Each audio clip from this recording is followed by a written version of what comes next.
What is up, everybody? Welcome to another episode of Curated. I want to start off by just giving a quick, massive shout out to Amy, who is on our episode today. We did have some technical difficulties with this podcast towards like the last 20 minutes of it, and she was amazing. So thank you, Amy. With that being said, we are now starting to record these episodes on video. So if you're listening to the episode over on streaming services, know that you can now catch the episode on YouTube or on Spotify. But with that being said, y'all, I'm excited for you all to meet Amy. So let's get into it. What is up, everybody? Welcome to another episode of Curated, a podcast about life and the melodies that make it all worthwhile. Welcome to the soundtrack of self-discovery. I'm so happy you've all decided to join in today, and excited because we do have another guest on the podcast. We have Amy here. I wish that there was like a clapping thing to this. That would make it so much better, but there isn't. That's okay. We can do that for ourselves. Yeah. Yay! Exactly. Just to give folks a little background on Amy. So Amy, or AK Young, if we're in the audition room, she is a longtime actor. She's a writer, techie, vegetarian, and Rust Belt enthusiast. She was born in Cleveland and went to Kenyon College, if I'm saying that correctly. Kenyon. Thank you. Yeah. I knew I was going to say it wrong. And skipping towns between DC and Berkeley, passionate about making things with great people. 9 out of 10 doctors recommend you invite her to your cocktail party. So thank you, Amy, for being here. You also did, I have to tell people that you did help me write this, and that was, I literally changed nothing of that because otherwise my intro to you would have not been as great as this one. So thank you for that. I appreciate that. That's so false. I should have just seen you. How would you introduce me? Gosh, I'm an enigma. No, exactly. Obviously. Because for one, the only place that we've known each other or have been in contact with each other has been from our acting class. So I'm glad that we get to chat it up and get to know a little bit more about each other and our experience. Because I know. I'm so excited. Yeah. I love everything that you're doing with this podcast, with your project. It's exciting. More conversations like this need to be happening. So I couldn't be more ecstatic to be chatting. Appreciate that. Thank you. And I mean, with that, I think we can dive right in and talk about it because I mean, so for context, we were in a acting class at Berkeley School of Rap, for anybody who doesn't or isn't from the Bay Area. Yeah, it was like an 8-week long kind of thing where we were there on Mondays acting scenes from Chekhov. And yeah, I mean, I after class, I kind of contacted the class, and you were so willing to come onto the podcast because, for one, I was so glad because I thought you were just amazing. I'm new to for context for you, new to the acting scene completely. I had taken like one acting class before, and this was just kind of completely new to me. And so seeing people like yourself just being like in your full element during class was really cool, and inspiring. So glad we get to chat it up. But with that, I want to know about you. Let's get into it about you and how you started in acting. Is acting your full job? I don't even know that. Like, I want to know all of it. Yeah, great question. So yeah, I started acting probably in the way most people did. You know, when you're in 4th or 3rd grade and they're looking for something for like rambunctious kids to do. And I mean, it started pretty simply. It was one of those things where I've always tried everything growing up. And I think the acting thing is just the thing that stuck with me, that I found the most interesting at the time. And also, I mean, frankly, it was the one that everyone's like, oh, you're pretty good at that. My JV soccer coach was not telling me that. So I really just kind of, I guess there's a level of conceitedness that goes into it, but I just liked it. I liked that I got to hang out with my friends and like try on different lives and people. And I really stuck with it through high school. I knew in college that I wanted to pursue it. So that was always part of the plan. But I also opted not to go to conservatory just because I think, we're going to get into this later, I think, but it's just a lot to life also. And Mm-hmm. so I think while I certainly respect all the efforts and teachings that conservatory can give, I think for me, I was intrigued to learn other things as well. So Mm-hmm. I don't know. I've just my start in acting was pretty just like fun and haphazard, and it like really embraced the spontaneous side of myself. Yeah. And what I love about acting now is it's only continued to be that way as an adult.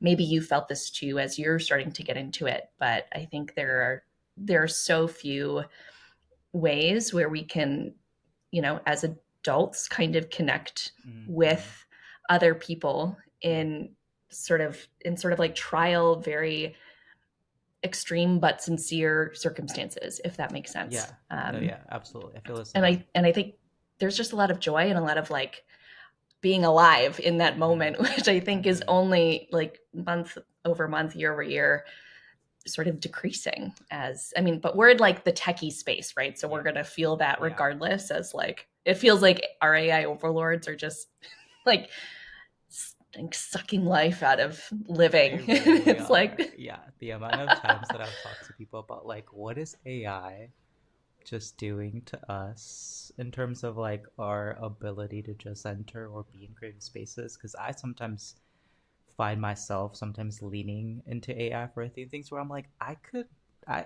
could be spending my time doing this and using my creative brain to do these things. And to your point, I think acting, because you can't act on a AI prompt just yet. Maybe at some point in our life we will, mm-hmm. but because it is an avenue that you have to be present, you have to be live, you have to be in front of people, it is, or it was to me at least, a place that I was like, oh, this is really interesting for me to be in and try out. I work in fashion and retail, and so it's not Mm-hmm. something common or something that I would think about doing, but it was a space that I was like, oh, this is interesting. Yeah, So can you explain to me, because again, I'm new to the whole acting space, what is the sure. difference between like going to school and going to a conservatory? Like what? Yeah. Yeah, sure. So I think the easiest way, or at least I'll just boil it down to my experience. Yeah. My college acting experience, I thought it was wonderful. I got a great education, particularly when it comes to script analysis. There was no particular um, method that Mm-hmm. you know, we weren't training under Meisner technique.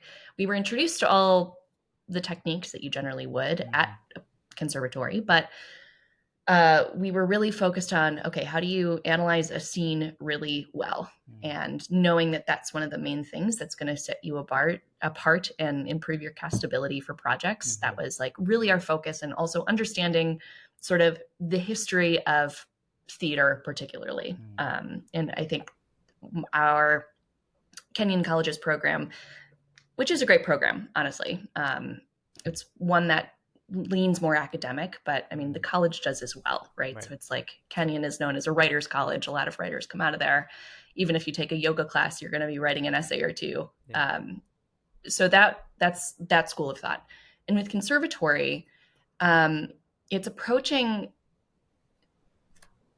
it's approaching theater acting and other forms of acting as well, much more like a business. So Mm-hmm. you are talking about the fundamentals of auditioning, and you might be training under a very specific technique. Mm-hmm. You are going to have the only thing that you are doing is thinking about who you are as an artist, how what parts you are castable for, understanding the industry as an industry and your part in it. And obviously, you're going to have basically a showcase at the end of your time there with Mm-hmm. the purpose of getting in front of agents, starting the flywheel of, getting on off Broadway and then Broadway itself and then yada yada yada. So like trying to start the flywheel of like you in industry Mm-hmm. versus I think a lot of colleges don't prepare that same way. At least my program didn't have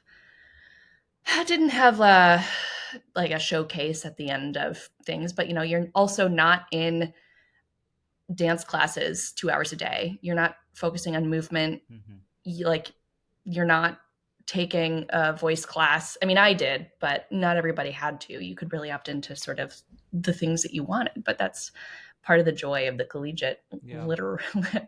that's part of the liberal arts thing, is that you get Right. to sort of piece together what interests you. Uh, um, did that? so it's different. I guess, did you feel with the route that you went like you had more space to play versus? Because I understand, like, for me, right, there were also, I mean, not the same, but there were also two routes that I could go. One was like I was like econ major versus man econ, which was like the space where you kind of got to explore a little bit of what you wanted to do, but there wasn't like a straight path of like, this is what we Mm. need to do, this is essentially what jobs are available for you. But it was like a wider, broader space for me to be like figure out really who I wanted to be or where I wanted to go with my career. Did you feel like that was Mm. kind of the difference for you, or did that allow you to be in a more space where you were able to play? Um, yeah, I mean, I think the benefit is, or at least when I talk to my friends who went to conservatory versus not, Mm-hmm. when you're in conservatory, you are directly confronted with all of your shortcomings pretty consistently. Mm. And you are immediately compared to the people Mm. around you, Mm-hmm. because that's the industry. That's what you're getting into. And Yeah. there's, you can't shield yourself from it. Yeah. Um, so I think I was saved from that immediate comparison. I certainly compared myself in other ways. But I think it was a little more joyous. And at the same time, I think I had rose colored glasses about what actual life as an actor Mm. would be like. Mm-hmm. And I think that's one of the detractors of that experience, perhaps. But at the same time, there is no other time in life, really, when you can, you know, be naive, but also hopeful and also explore. So I Yeah. think, to your point, uh, you could play around more. Mm-hmm. Um, Almost because you weren't worried about Mm. the fact that you looked like this, or you couldn't belt you know a D6 or Mm-hmm. something like this. Mm-hmm. That's, yeah, that, I mean, I'm not in the space or haven't been in the space enough to know what the industry is like, but I want to talk about the, like, how, what, to your point, shortcomings or struggles have you faced, like, being in this industry, or things that you've just noticed, like the industry being either stereotypical for, or that you're just like, this is what it is, this is acting. Yeah, yeah. I mean, it's there's so much about my participation Mm. in this field that feels like, I mean, I'm not special, and at once it's also kind of singular, in that I moved to DC instead of New York right out of Mm. college because I got a fellowship in the literary department of a theater there. And Mm-hmm. also because I happened to be dating somebody at the time who was in the Navy and stationed Mm. at Virginia Beach. So I was like, great, you're only like 3 hours away now instead of like 7. So, that informed my own experience. Mm-hmm. And it also was very nervous about auditioning. And, I think I let that fear pull me out of the industry. And I was also like worried about, and like, what are we even saying? What am I even saying when I say industry? It's Mm-hmm. so different, and it's different Mm-hmm. regionally. Mm-hmm. So I think some of the things I came to realize pretty quickly is that, like, when you think industry, you think work. Mm-hmm. And what the work is auditioning. It's being always ready. It's being always sort of like open and saying yes to things. But that also leaves you with a lot of downtime to sort of question yourself. I think the realities of, in college, what you're doing is you're sprinting through the production of something. Mm-hmm. And, like my thesis, when we were putting that up, that was only 5 weeks long. And then you're done and it feels good. And then the realities of the industry or trying to make a career out of acting it is a marathon. And a marathon is a much more mental game. That is part of the strategy. And I think that's like, I sort of had like a false start where I moved to DC, and I was basically, when you're not in the union and sort of you're new around town, one of the first things you'll do are probably cattle calls, right? And that's just like kind of an open audition. As long as you sign up within a certain time frame, they'll get like maybe a couple dozen casting directors in a room, and you sign up for your slot, you show up for 2 minutes, maybe you give like two opposing monologues, and then you dip. And then if someone likes you, they'll come back with like a potential project or a further audition that they'd want you to go for. So that, that's your experience. And sometimes like you got one shot, like there's still a seasonality to this field as well, which is really interesting. Yeah. I think I'm meandering now, but sorry.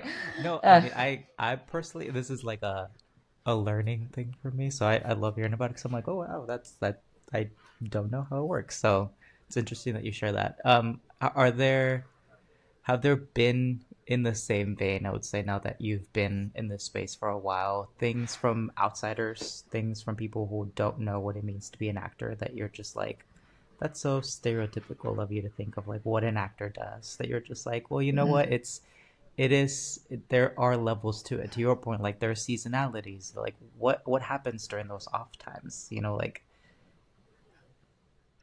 I always get a chuckle whenever people think actors are like very vain. To some extent, like, yeah, because you're being judged on your body, your voice, your eyes, the way you say things, like, and it is literally the like it's the only industry where you can like evaluate someone in those criteria. Otherwise you're getting a discrimination suit, right? So but I always get a kick out of people who are like, actors are vain and stupid. And I was like, point of order. Do you know how like freaking smart you have to be to try and make ends meet if you're trying to be this flexible all the time? Especially when, I mean, like, listen, when I did not know you could do that. That's kind of cool. Oh. Oh my gosh. What is happening? Amazing. I love that. For all the listeners at home, I just like put my hands up, and all of a sudden there were fireworks all around my face. More the reason for people to tune in and watch this, because that way they could see all the expressions. Now that I know you could do all that, that's amazing. Oh heavens. Anyway, so I think there's like,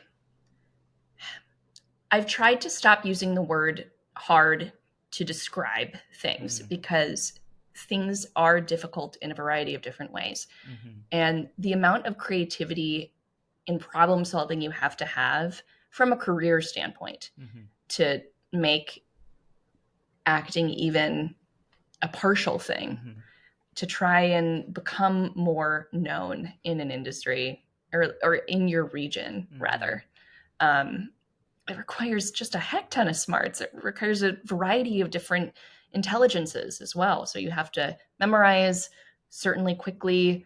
You have to know what you're talking about. You're not allowed, like, you have to come up with something different if the director wants it anytime they want it. And sometimes that means doing things 10 different ways and having, and how many times are you asked to come up with 10 different answers to the same question, and evaluated on the validity and earnestness of that answer. Right. And beyond that, you have to read people well. You have to know how to make money in the off times.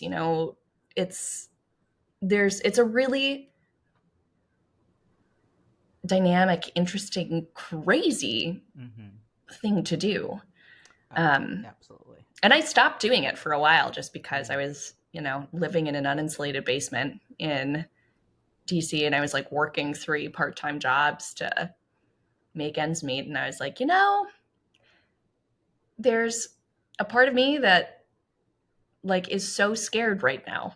Mm. And I feel like I know for some people that really leads to a lot of like grit Mm-hmm. and like hustle, and like maybe we hear that casting directors love to see that, but also I feel terrified and I feel like I can't do this right now, and I want to learn.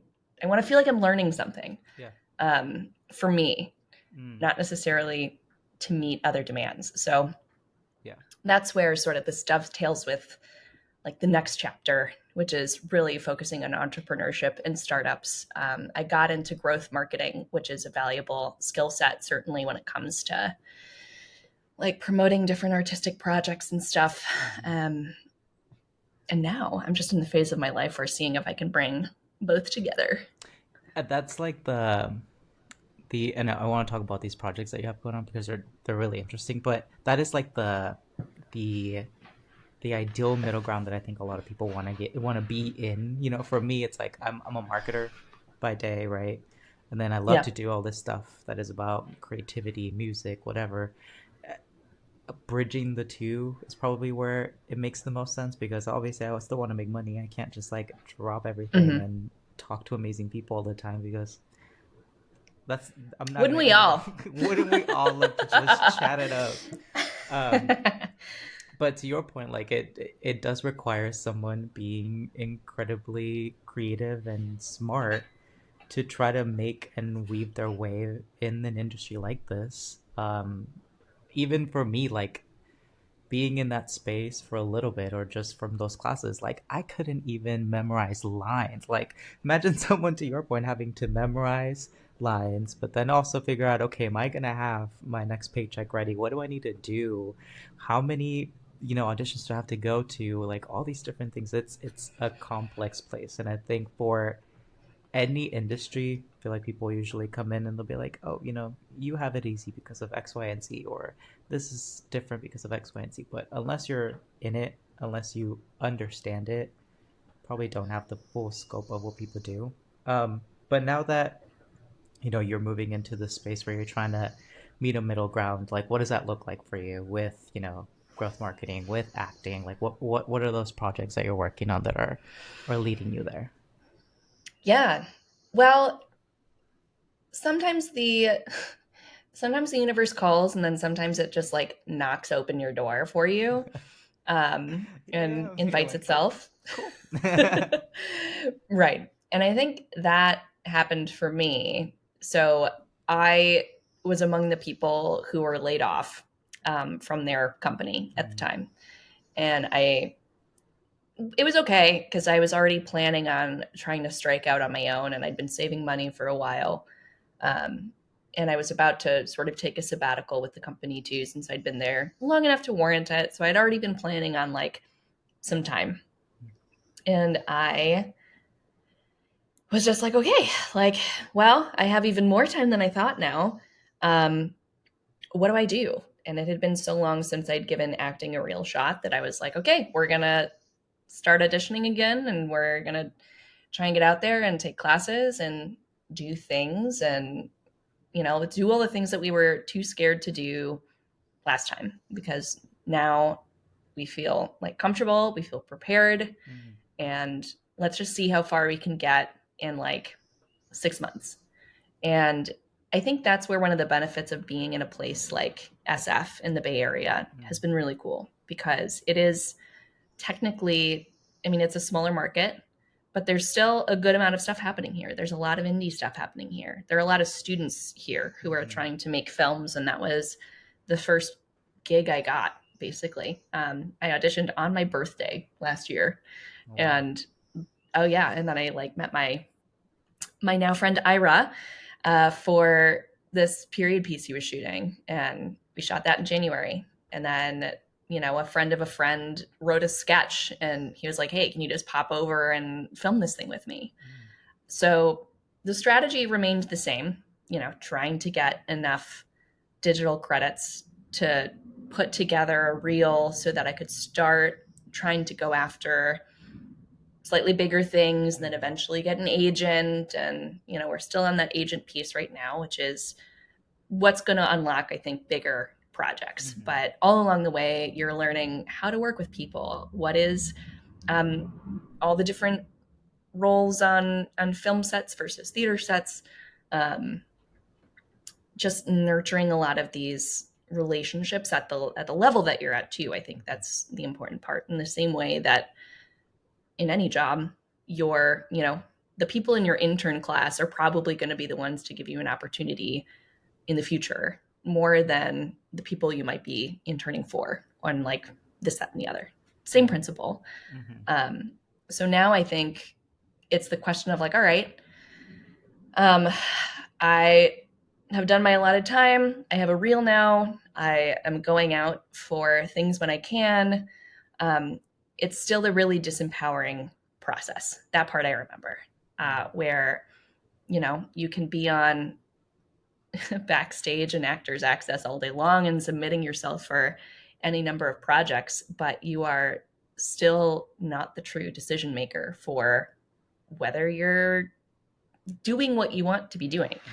So that's where some of these other project ideas have like come into focus, right? Where I was like, okay, there are a lot of things that are really difficult. Like, how to get cast in a freaking thing. Social media following is, casting directors don't say it is, but often it is like a big consideration for people, whether they're part of movies, because it's like, oh, how many people follow you? How easily can we get this out there and get sort of butts and seats to see our film?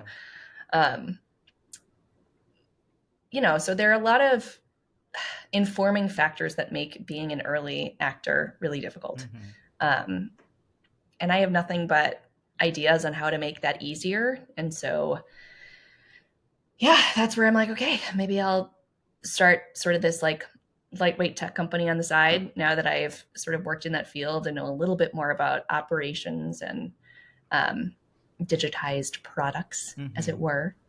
And that's the Monologue Database Project that you're working on, right? Or Yeah. Well, that's one of them. I think it's my first one just because it's the most concrete right now. And I just read this great book called The Mom Test, which is all about how to talk to users to get the most feedback about an idea that you have.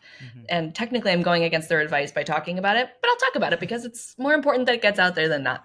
Yeah. In that I remember the first, when I was living in DC and I took an audition workshop and I used this monologue from a play I'd been in college that I thought was great. And I feel like I nailed it.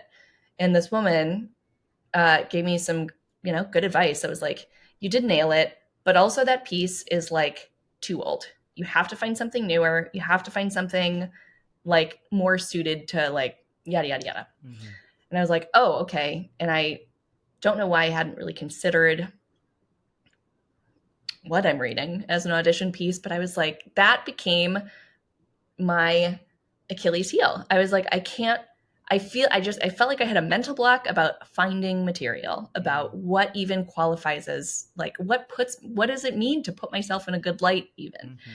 And so, I know for me that was a blocker, and I don't want that to be a blocker for other people. So I just had this idea one day. I was like, what if there was a giant database? I mean, and these exist already, right? So there are, go to Backstage and there are like things that you can easily searchable things exist. But I was wondering if there was like a different database that basically you're given the whole database up front, and whether it was easier to sort of like filter out and like give everyone the criteria that they want to filter out on. So for instance, and I have a demo link that I can send you, and if you want to put it in the metadata of your podcast episode, please. Yeah. So, I mean, the idea here is that, what if you could access these things anywhere? If you were looking for something in a particular period, you could do that. If in a certain genre, you could do that. Age, gender, whether it would like length. And eventually the real goal is to see whether I can sort of like talk to casting directors about the pieces they like do and don't want to see anymore, and whether that changes, and just like keeping that as like an open access point to people, being like, okay, they really don't want to hear any more from Stop Kiss, but they might want to hear more from Job, or they really don't want to hear from like Prima Facie because everyone's doing that right now. But there's this one little known play in like 1990 that was really big in the day, and you should look at this like character Josie. So I don't know what format that's gonna come to you, but like right now there like is a demo that might be interesting to people. Um, yeah, and it's accepting feedback as we speak. No, yeah, That's sort of the first product that's I'm awesome. working on. That's Yeah. yeah. I mean, even thinking about it from someone who's new to the space, it's like I wouldn't even know where to start. Right? Like, how do you Right. like a monologue? What does that like entail? What is, to your point, something that maybe not everybody's doing, or something that will help me Mm-hmm. stand apart from other people auditioning? So I'm Yeah. sure for people who've been in the industry plus anybody who's trying to join the industry, this Mm-hmm. would be really helpful for. So that's awesome. Yeah. That's And it's awesome. pretty explicitly for like early actors as well, because like at a certain point when you become known enough, um, like you're generally not going to be looking for monologues for film, for instance. Mm-hmm. They'll give you a side that you have to do a self tape, and you get to, you know, show them what you got. Yeah. But it is really for like, you know, the young ones who are going to cattle calls, like I was, like I probably will again, who only have 2 minutes, and you know, maybe they're like, man, I don't have time to read like all of these plays because I'm working 3 jobs. Mm-hmm. And like, can someone just tell me what I should be looking for? Yeah. Yeah. It's Anyway. I mean, like I said, I'm sure for new people, older people in the industry, like this is something super beneficial and helpful. Um, you said you like, are there, now that you're entering this space, like, are you finding yourself with new challenges that, as you were in in more of the actor space, now that you're entering this like different space, being, I guess, in the tech industry or Mm. starting a business, like, have you found yourself with new challenges being in here? Oh, always. Yeah. Certainly always. But what's so interesting, and maybe this speaks to just human nature, and I'd be so curious. I mean, I'm actively restraining myself from asking you questions about like your side hustle as well. um, I think for most people, there's like a singular demon that will show up again and again, and you know, will be a major contributor to self-sabotage or whatnot. Mm-hmm. A lot of the same like negative thoughts will come up, being like, I can't do it. Like, you're too old, all these other things. And yeah, the challenges are different. The real challenge, which is my response to these challenges, remains the same. And, you know, knowing that I can overcome these challenges is important. I think right now, just because I'm alone a lot, I think it's ironic since like acting is a notoriously like communal thing. Right. Um, yeah, I'm alone most of the time, and I think that can be really hard. But there are like the beginnings of a lot of different communities around, Mm-hmm. and that's one of the things I love about being in the Bay Area. Is I think here more than a lot of places, um, yeah, people just have a tendency to be like, yeah, let's just do something and mean it and Right. just show up and create something weird together, Yeah. which is Yeah. nice. No, yeah, that is, I've found that too. I mean, even this instance right here, you being so down to just come on a podcast is a great example of it. But um, to your point, I think the biggest blocker for a lot of us, same thing with me and Mm-hmm. what I do, is that like that self doubt, those like self imposed blockers that you put on yourself, which I will say this, like, I feel like sometimes people will be like, it's like, you got it, like, don't think negatively about yourself, but it's the space that you're in, the environment that you're in. There are many cues that sometimes you're like, this is all telling me Yeah. that I should have those self doubts, right? Like for me, it's like being content creator, let's just put it that way, or like in a space Yeah. where you're making content, like it's overly saturated. We know that Yeah. everybody and their moms is trying to be a content creator, right? So it's like, Yeah, how is your content creating? And the thing is, like, since we're also both marketers, right? We're right, not immune to the things we see that are working and the things we see that exactly. we like aren't working. And we're Yeah, like, yeah, yeah. oh, that was a really stupid idea. Right, right. Like, I'm so curious, how is your content creation journey going? How are you thinking about that? It's, it's going. But to your point, it's like I in the social media space, in the content creating space, like you think you know some things, but then you're in it and you're like, I don't know anything. Like like Yeah. I let's use TikTok for example, right? I always see people being like, this is what you should do on TikTok. Post this many times, do this in order to get, and I'm like, I don't know if that's, like it's not working. And it's funny enough because I feel like a lot of these social media spaces, you have to be at the right place at the right time with the right content, and getting those three right is the hardest thing to do. And so Yeah. for me, being in the space, I think I've started to, thankfully I have that 9 to 5. But for me, like I've been able to just sit myself down and then be like, okay, like what are my intentions with doing this? At the end of the day, like the reason why I started to pick up a mic or do things that were related to talking about creativity was because it generally was of interest. At some point in that journey, I feel like I started getting too caught up on like, how is this going to make me money, or will this ever make me money, or how can I make this into a business?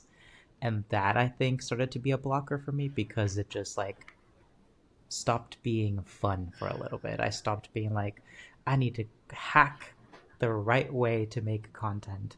And sure, even if my social media isn't popping off, even if things aren't going the right direction in terms of like views or likes or whatever, generally sitting here and having conversations with people or doing, you know, things that are just interesting to me, that has been enough. And I'm sure, if in the long term something does happen, that would be amazing. But like I said, for now, I'm like getting myself in a space where I'm just learning to enjoy the act of making versus being like, there has to be an output, there has to be some sort of expectation that comes out of this all. Because that, like people say, expectations are the killer of dreams, right? Like that for me has been the case in the past. It's just like having too many expectations of like, I should be here at this time because I'm doing this, and more of being Mhm. like, oh, you know what, this was a cool piece to make, this was I don't know, a nice conversation to have. Like that in itself has been rewarding. So that's where I'm at. But of course, Good. who Good. wouldn't love to make money out of this, right? Who wouldn't love I to know. sit and be able to talk to people and make money out of this? But Yeah. yeah, it's Yeah. tough. I think there was a stat recently I read that had to do with something like 80. I'm going to butcher these numbers. So if you have a fact checker, which is going to be both of us in the future, um, something like 85% of creators who say they do this full time, like make under, I think it was like 16,000 a year Mm, or something. And that's, I think, when it my approach to social media like altered a bit. mm, When I was like, oh, I'll just like post stuff and see what sticks. mm-hmm, Um, but then after that number, I was like, okay, even if on some level subconsciously, I was like, I'm gonna make money as a creator. I was like, no, I'm actually not. mm-hmm. I'm not naive enough to think I am hot, young, and fun enough to be like the next Alex Earl. Not that I would want to be. Not that I would want that. Hey, I mean, sometimes I would, Alex Roy. I know, What's listen. going on? But, I'm like, okay, what is social media now that like I've accepted I'm more likely to make money a different way. Mm-hmm. In that sphere, what does content creation mean for me? Mm. And now for me, I'm like, okay, this is an opportunity for anyone who doesn't know me but is considering working with me in the future, understanding how I think and talk Mm, and engage with a lot of these topics. mm-hmm, Like, this is an opportunity for me to potentially trial run a future like play or movie idea mm, and see which one gets the most traction, like mm-hmm, by accident or not. mm-hmm, And I was like, okay, so this is more like, I think of it now, and it's so funny because at the end of the day, we're all just coming back to different like funnel topics, which is so interesting. But it's like, all right, you're you're thinking about, and I call them like cocktail topics.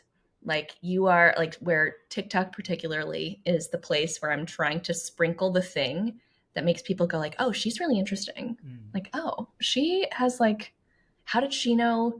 How did she know that? Or, oh, I didn't realize she does this particular thing. And that strategy might change.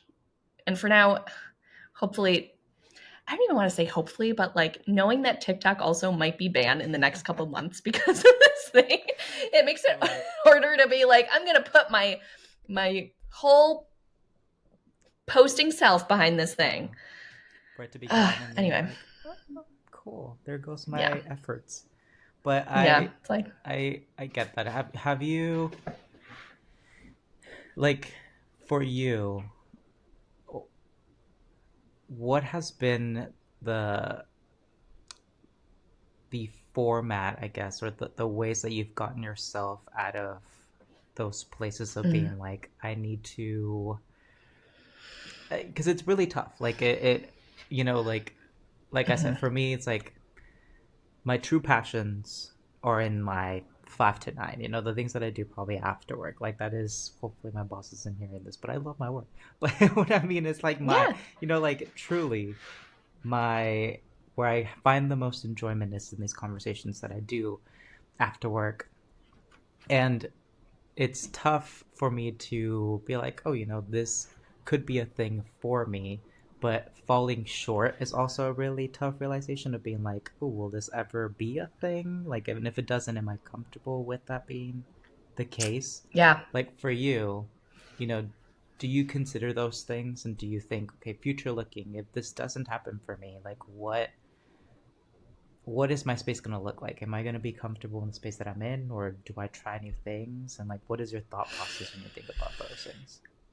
yeah, yeah. I think in this moment, anyway, a lot of my self negativity was coming from comparison, comparing myself to people who had sort of stuck out the rough days, who kept working all their part time jobs and kept auditioning and have different careers than I have now.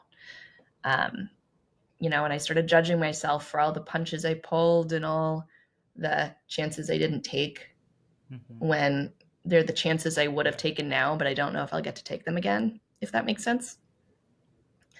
And so, I mean, first step is just to take away the tool of self impalement and just get off social media and like Mm-hmm. get in the real world for a sec. And I just finished this really quick book called Mm. The Dopamine Detox. It truly took maybe like a couple hours to read. It's on Kindle Unlimited for anyone. um, and I think the quick switching between a lot of things on social media and just the lives we live take away our ability to visualize the future. And I was like no longer able to sort of visualize what I wanted. So for the past couple days here, I've truly just been trying to reconnect with like the things that I like about me, which are like kind of my brain and like kind of how my brain works and the ideas that I can have. And I've been reading Upstream by Mary Oliver. I read a lot, so I think um, when I am feeling down, I will often like either read someone who I find inspirational. Mary Oliver is a new favorite. Um, Hanif Abdur Rakib is another. I have several of his books up here. I don't think any Little Devil in America. I think a lot of poets have a lot of stuff to say. And if it's not that, then I will find there's always some kind of clerical task when it comes to like acting or performance, right? So I think like in your case, I'm sure when you're like, all right, who am I? Who do I want to interview next? Like, who do I want to talk to? What other podcasts could I listen to try and get tips? Is there an article I could read about? Like, just even if it's the semblance of action, and even if it's not something that you'll actually use, like feeling like you can take any step forward. What, like, particularly when it comes to like educating yourself about your field, I think that's what I tend to do. I've been binging a lot. I subscribe to the Criterion Collection because I think I haven't watched a lot of movies that I really should, that are like movies every actor should watch. And I just watched The Graduate, and it was so good. And I was like, Dustin Hoffman is so good, and that felt good to be able to be like, all right, now I can talk about this. Now I like understand what new Hollywood is beginning to look like, what they're taking from French cinema. Like the pieces are kind of coming together. And I know that's like more academic, and I suppose that probably speaks to some of the training that I've gotten. But I know there's something I can always do to And that's a good point. prepare myself. In a previous podcast episode, I was talking about, do people need to be experts at something before they can involve themselves in it, right? Like, is it with like acting as an example, like, do you have to be an expert before you enter yourself in this field, or do you have to? And there's certain things that, yes, like, of course, training and all of that's going to probably make you more successful in the spaces that you're in. But a lot of the times, to your point, it's the mere fact of just like learning and continuously being on like learning mode that allows you the freedom to feel like you're moving somewhere. Because to your point, like, you never stop learning things, and as long as you're have that mindset of like, I'm still learning something new, it is making you feel like you're moving forward in something. Because that's how I feel like in this space too, right? It's sometimes I'm like, sure, I should be in this place at doing X, Y, and Z, but there's still a lot of things that I don't know, like technicalities on calls like this is something that I should probably figure out. And things of that sort. The more I learn about it, right, the more comfortable I feel in the space that I'm in, and I'm sure like naturally things will advance. But even if it's just the mere learning, that's like, it's good enough to make me feel like I'm moving somewhere. Yeah. There's the saying that like everything is, I think it's like, is chaff for the mill. And that's basically like, or grist for the, I don't know. Everything is something for the mill when you're milling something. Basically just saying that everything is useful. And even if you can't articulate its use right now, like it is useful because it is like coming to you. You're looking ahead, and what both being in these two spaces, combining these two spaces, anything else outside of these spaces, like what does that look like for you? I guess we can take it chunk by chunk, but like in the acting space, what does that look like for you? Looking ahead, like. Yeah. Well, I think now it just comes to trying to. It's funny. I asked this question to Reddit because I was kind of like, hi. And that sounds so silly, but like, honestly, just finding the online communities that could have any level of insight for you is so key. And I think I just posited this thing being like, hey, all, like, here are the different steps I think I could take next. And while I know the answer is going to be some mix of these, which one do you think is the most important? And a lot of people said finding an agent, basically, where, if you've done several like films, if you have a reel, if you have things to show for it, like the next thing would, and like you're comfortable with self-taping and all that jazz, then the next step is really to try and find an agent, which is challenging. And it's a challenging answer to hear sometimes when the next step is not a step that you can entirely control, when it's truly somebody else saying yes. Same principle of like finding a job, right? You're not the person who gets to decide if you get that job or not. So that's my next step. In lieu of that, it's going to be writing and producing sort of like a quick short film that I can try and shoot sometime in October. And then we'll reevaluate then. Yeah. But those are my next steps artistically. Always reconnecting, always sort of like building friendships and things. Sorry, the sun is like now. Yeah, my shoulder is the heat chosen wave one. is It is definitely coming heavenly. to you, I see. It is heating, as they say. Yeah. I am This in the part oven. is gonna come off at some point. It was hot. I know. That was such a. I mean, it's stunning, gorgeous. You look incredible. It looks so bold. Such a. Yeah, the heat's too much. So. It's true. But yeah, that's that aspect to it. Right now, I also just miss working with people. And I do find like tech and elements of operations and building stuff for the internet cool.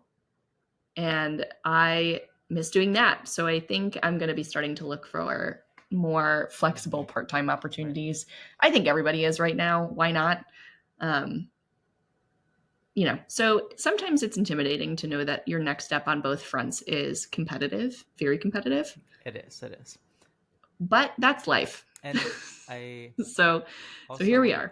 That I don't mean to ask this also in terms of like what is next, because sometimes I feel like people think there has to be a next, like, oh, like this is something that I have lined up for myself. A lot of times I find myself in a space where I'm like, I don't know. Like I'm, trying to discover really what truly is next for what this all comes. Yeah. How things come to fruition. So it's a fair statement to make. I'm so over this like hustle culture that I think we started to instill probably in COVID, but yeah.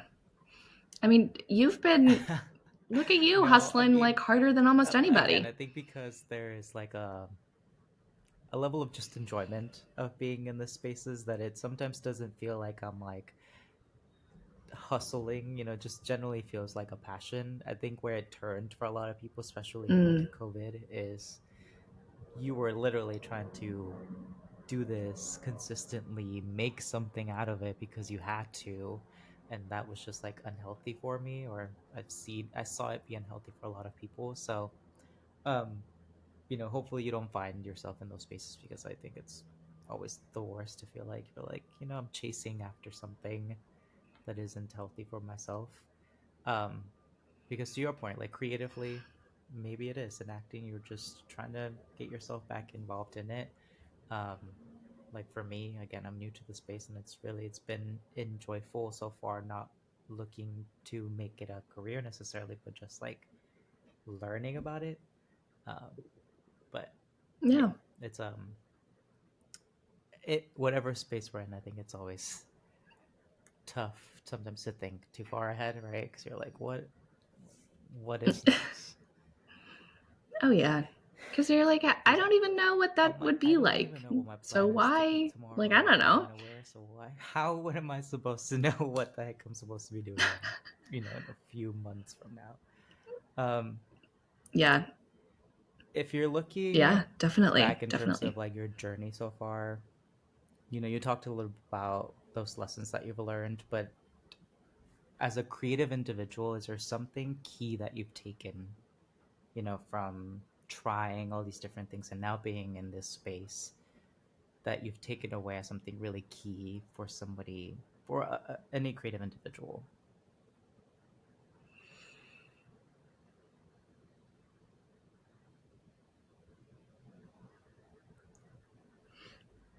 I mean, so much, but let's see.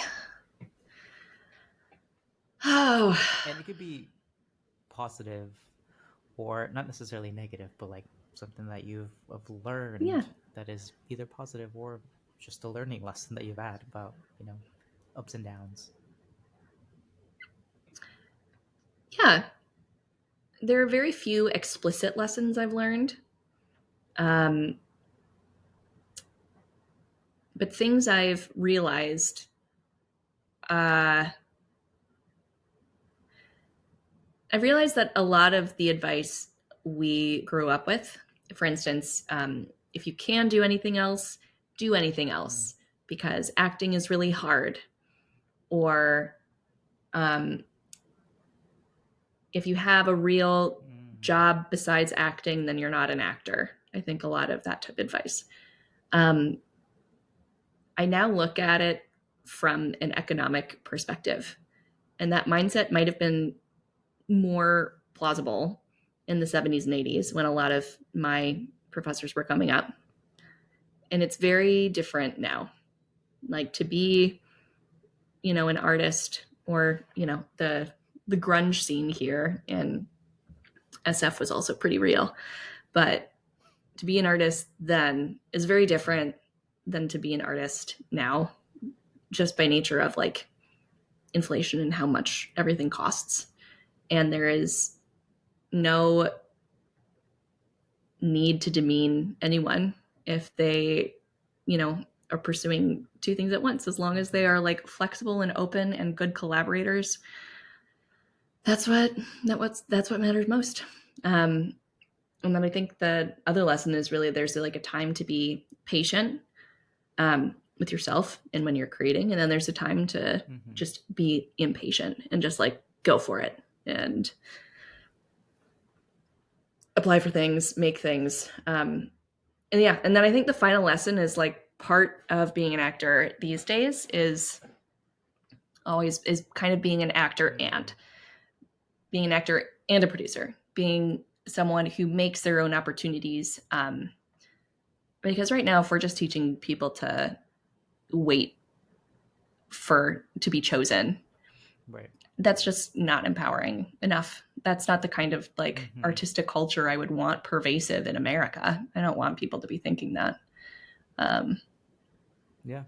so yeah, I think artists are No, entrepreneurs, that's I and mean it's that's what I've learned. very true.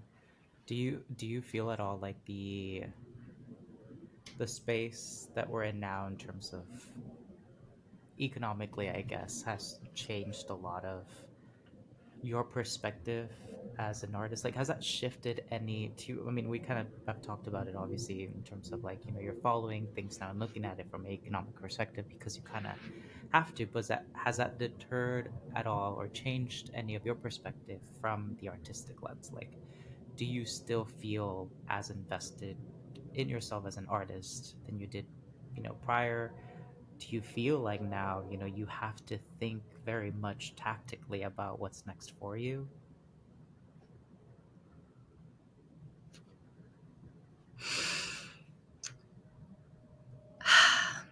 I think I'm still trying to understand Mm, what artistry means to me.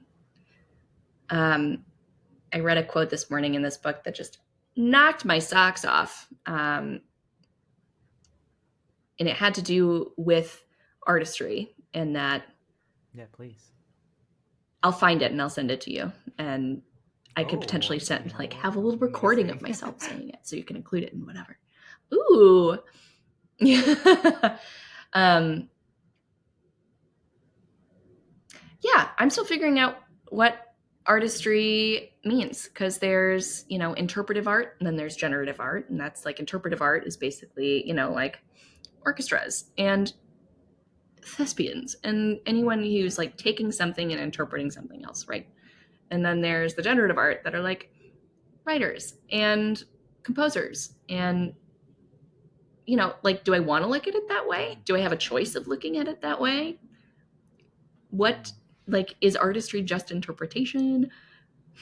I don't know. I tend to get way too philosophical and in the weeds about all these things, but um yeah, I think learning to honor the fact that I have both sides, that I have this artistic side that wants to tell stories and entertain and engage with people where it feels like I'm having Mm-hmm. like a one-on-one conversation with like 1,000 people. And then there's this other side of me that's like wants to look at a spreadsheet, wants to like make the thing happen. Like learning to honor both sides and also learning not to like diminish the fact that I have them and not making like the fact that I have one disqualify me from the other. I think that's a really unhelpful way of thinking, and it's a way of thinking that we've like all been kind of washed in, or at least I was when I was growing up. You're either like a business person or you're like this creative person, and you need both. And it's been a complete disservice to pretend that it did. It's And otherwise. I'm so glad you say that. Did that answer the question? A key reason why oftentimes, I mean, but at the basis of why I talk to people in this podcast is to make people realize that everybody has a creative sense to themselves. Everybody can find a creative part of themselves in whatever industry you're in. And to your point, for people to realize that like we are both, that like we as humans can be this very strategic, I don't know, business driven individual, but then also have that side of us that's artistic.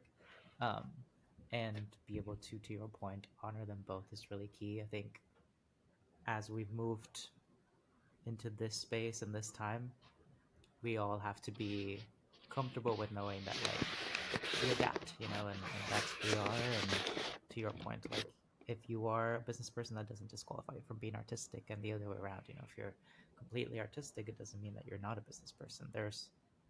It's always like intertwined together.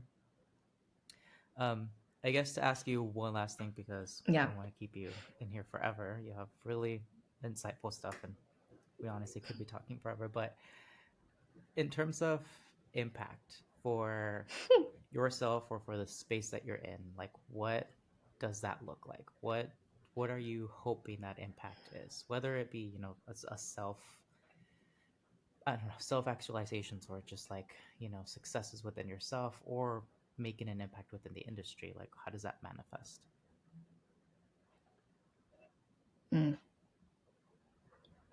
Man. Well, I think the idea that I get to choose what level of impact I want to focus on is also like a pretty cool privilege, right? So whether, you're really going like full Monty and you're like, I want to change American artistic culture. Like, I want to change the way that citizenry relate to theater and film. Maybe, that is a thought that I've had. It would be really cool. You can't do that alone. So, there's you want to do something that's impactful for people, in that it's a story that comforts or teaches, or, I don't know, but just like going down and like doing something that resonates with someone. And I know that that is so vague, but that's something that I could do every day, because that's something that can happen in a conversation. It's something that can happen very casually with an article I've written, or,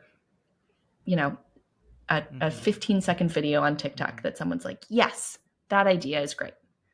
And yeah, I think whatever impact I have, I just want it to be positive.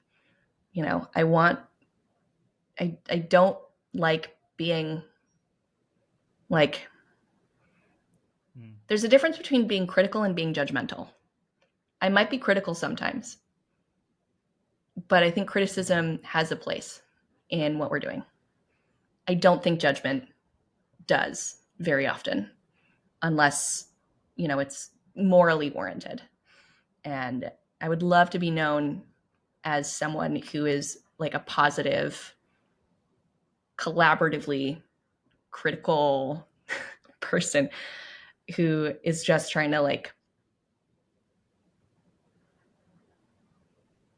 help tell cool stories. And I know that's so vague, but at the end of the day, that's like the only thing I can rest my head on, being like, well, at least I'm trying to do something cool.